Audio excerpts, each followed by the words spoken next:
Bukti penyertaan Tuhan. Shalom saudaraku yang dikasih Tuhan. Pada renungan sebelumnya dengan judul Tuhan tidak pernah salah memilih di Keluaran pasal 4 ayat 13 sampai 17, Musa meminta Tuhan untuk mengutus orang lain membawa Israel keluar dari Mesir. Tetapi Tuhan berjanji saudara untuk menyediakan Harun mendampinginya. Sekarang kita ingin melihat janji Tuhan itu mulai nyata. Harun datang menemui Musa. Mereka bersama-sama berbicara kepada bangsa Israel dan akhirnya bangsa itu percaya serta menyembah kepada Tuhan. Dari sinilah saudara kita belajar bahwa penyertaan Tuhan bukan hanya janji, ada bukti yang dapat kita lihat dalam perjalanan hidup umat Tuhan. Sebelumnya mari kita bersatu dalam doa. Tuhan Yesus yang baik, bukalah hati kami ya Tuhan melalui firman-Mu hari ini. Tolong kami mengenali penyertaan Tuhan dalam kehidupan ini, agar kami tetap percaya kepadamu dalam setiap keadaan. Dalam nama Tuhan Yesus. Amin. Saudaraku, mari kita baca Keluaran 4 ayat 27 sampai 31. Berfirmanlah Tuhan kepada Harun, pergilah ke padang gurun menjumpai Musa. Ia pergi dan bertemu dengan dia di gunung Allah, lalu menciumnya. Kemudian Musa memberitahukan kepada Harun segala firman Tuhan yang disuruhkannya kepadanya untuk disampaikan dan segala tanda mukjizat yang diperintahkannya kepadanya untuk dibuat. Lalu pergilah Musa beserta Harun dan mereka mengumpulkan semua tua-tua Israel. Harun mengucapkan segala firman yang telah diucapkan Tuhan kepada Musa, serta membuat di depan bangsa itu tanda-tanda mukjizat itu. Lalu percayalah bangsa itu, dan ketika mereka mendengar bahwa Tuhan telah mengindahkan orang Israel dan telah melihat kesengsaraan mereka, maka berlututlah mereka dan sujud menyembah. Saudaraku yang dikasihi Tuhan, 3 kebenaran sejati yang kita temukan dari firman Tuhan ini. Yang pertama, Tuhan menyediakan orang yang tepat untuk menolong di ayat 27. Tuhan berkata kepada Harun, pergilah menemui Musa ke padang gurun. Harun taat dan pergi saudara, dan akhirnya ia bertemu dengan Musa di gunung Allah. Pertemuan ini bukanlah sebuah kebetulan saudara. Tuhan sendiri yang mengatur langkah Harun sehingga ia bertemu dengan Musa pada waktu yang tepat. Pada saudara, sebelumnya Musa merasa tidak mampu menjalankan tugasnya seorang diri. Ia membutuhkan seseorang yang dapat berbicara bersamanya, dan Tuhan menyediakan Harun. Ini menjadi bukti penyertaan Tuhan bagi Musa. Dalam hidup kita saudara, Tuhan pun juga sering menyatakan pertolongannya melalui orang lain. Ada orang yang datang ketika kita sedang membutuhkan dukungan. Ada yang memberikan nasihat ketika kita bingung. Ada yang menguatkan ketika kita hampir menyerah. Karena itu saudara, jangan pernah merasa bahwa kita harus menghadapi semuanya ini seorang diri. Dalam Pengkhotbah 4 ayat 9 sampai 10 berkata, berdua lebih baik daripada seorang diri, karena kalau mereka jatuh, yang seorang mengangkat temannya. Ayat ini mengingatkan kita saudara bahwa Tuhan dapat memakai orang lain untuk menjadi pertolongan dalam perjalanan hidup kita. Tuhan tidak memanggil semua orang untuk melakukan pekerjaan yang sama. Ada yang berkhotbah, ada yang mengajar, menyanyi, mendoakan, mengunjungi, atau melayani dalam hal-hal sederhana. Ketika semuanya dilakukan bersama, maka pekerjaan Tuhan dapat berjalan dengan baik dan efektif. Tuhan tidak hanya menyediakan orang untuk menolong Musa, Ia juga memberikan apa yang diperlukan Musa dan Harun untuk memenuhi panggilan melayani Tuhan. Dan yang kedua, saudara, Tuhan memperlengkapi untuk melakukan perintahnya di ayat 28-30. Musa menyampaikan kepada Harun segala firman Tuhan dan tanda-tanda yang telah diberikan kepadanya. Kemudian mereka mengumpulkan para tua-tua Israel. Harun menyampaikan firman Tuhan dan melakukan tanda-tanda di depan bangsa itu. Musa tidak pergi dengan tangan kosong, saudara.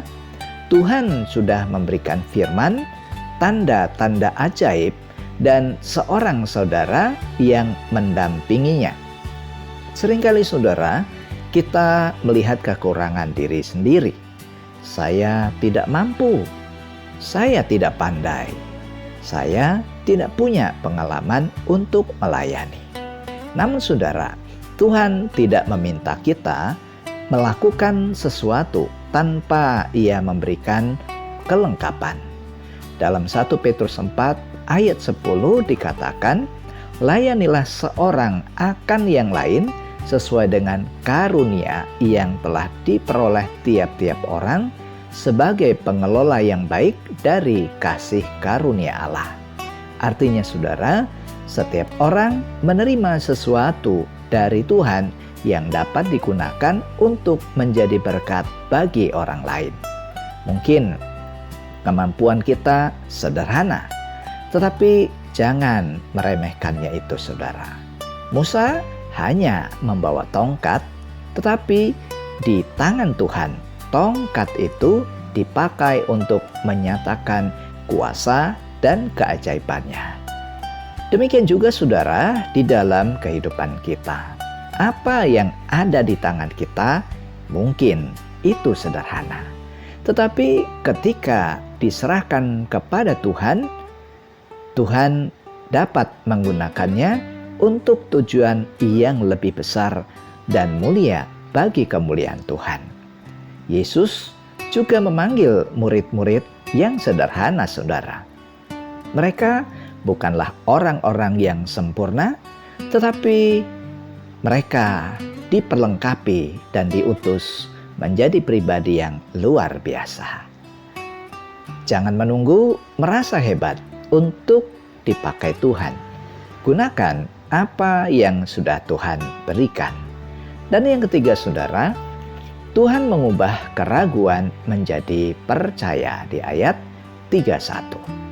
Pada ayat ini, saudara, dikatakan, lalu percayalah bangsa itu. Padahal sebelumnya mereka hidup dalam penderitaan, mereka telah lama menjadi budak di Mesir.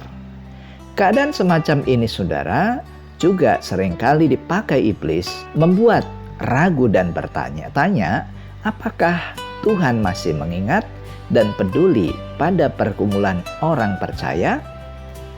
Namun Musa dan Harun datang membawa berita sukacita bahwa Tuhan telah memperhatikan bangsa Israel dan melihat kesengsaraan mereka. Mereka bukan hanya mendengar berita itu, saudara, tetapi mereka melihat tanda-tanda ajaib yang dilakukan Musa dan Harun. Pada akhirnya, saudara, keraguan mereka berubah menjadi sebuah kepercayaan. Respon mereka sangat luar biasa.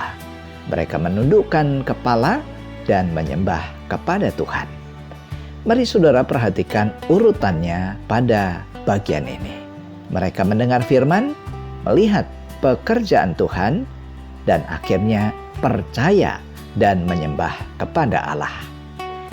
Inilah sesungguhnya yang Tuhan juga inginkan dalam hidup kita. Ketika kita melihat bukti penyertaan Tuhan, iman kita semakin dikuatkan. Namun saudara, jangan hanya mencari bukti, tanda, dan mukjizat Tuhan. Penyertaan Tuhan juga terlihat melalui pertolongan yang sederhana, kekuatan ketika kita lemah, orang-orang yang Tuhan kirim, dan kesempatan yang Tuhan buka untuk kita. Puncak penyertaan Allah dinyatakan melalui Yesus Kristus. Allah tidak hanya mengatakan bahwa Ia mengasihi kita manusia, tetapi Ia membuktikannya dengan mengutus anaknya yang tunggal. Sebagaimana Roma 5 ayat 8 katakan, akan tetapi Allah menunjukkan kasih-Nya kepada kita oleh karena Kristus telah mati untuk kita ketika kita masih berdosa. Salib adalah bukti terbesar bahwa Allah tidak meninggalkan manusia. Saudaraku, hari ini kita bisa belajar melihat kembali perjalanan hidup kita. Mungkin ada pertolongan Tuhan yang dulu kita anggap kebetulan, mungkin juga ada seseorang yang Tuhan hadirkan tepat pada waktunya. Mungkin juga ada pintu-pintu yang Tuhan buka ketika kita tidak melihat jalan. Jangan lupa semuanya itu saudara. Penyertaan Tuhan mungkin tidak selalu terlihat dengan cara yang kita harapkan, tetapi yang pasti selalu ada alasan untuk percaya bahwa Dia terus bekerja. Seperti halnya bangsa Israel, marilah kita merespon kebaikan Tuhan dengan menundukkan kepala dan menyembah pada Allah di dalam dan melalui Yesus Kristus. Mari kita berdoa. Tuhan Yesus, terima kasih untuk penyertaan-Mu dalam kehidupan kami.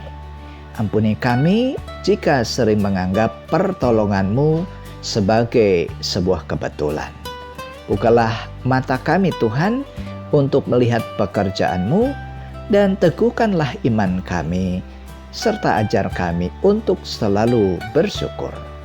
Pakailah hidup kami menjadi kesaksian bagi banyak orang.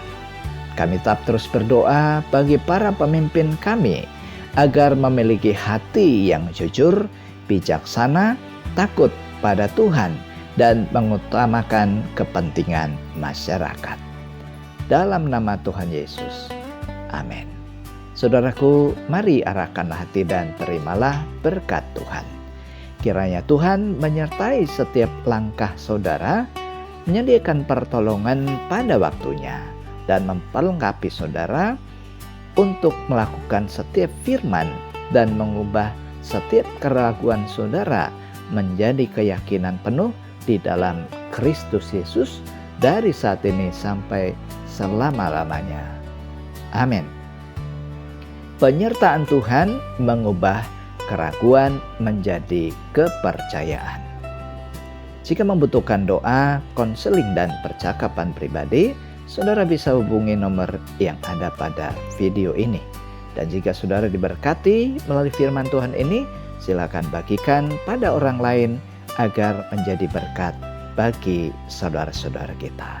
Terima kasih saudara, demikian firman Tuhan hari ini. Selamat beraktivitas, Tuhan Yesus memberkati, dan sampai jumpa pada seri Renungan SKS berikutnya. Shalom.